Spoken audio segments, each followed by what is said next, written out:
We have yet another read the graph question. There's a lot of these on this test for some reason, but it's good news for us. It means that in theory, we should just be able to get some free points pretty easily just by following instructions.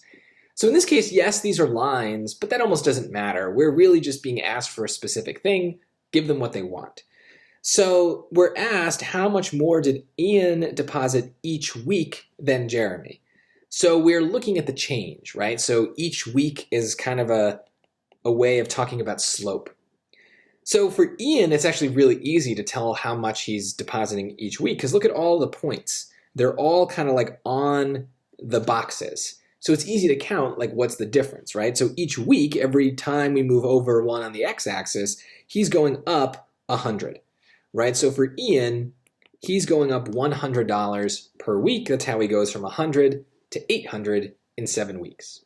So there you go, $100 a week. Jeremy is a little bit more annoying because you can see some of these points aren't really on the box, they're in the middle. Hopefully you can just estimate that, but if you really need to, remember it's a slope, so we could use change in y over change in x and use 2 points that we do see, right? So we could use this one right here and this one right here. So change in y, that's 400 minus 300 over 2 minus 0. So that's 100 divided by 2, which makes total sense.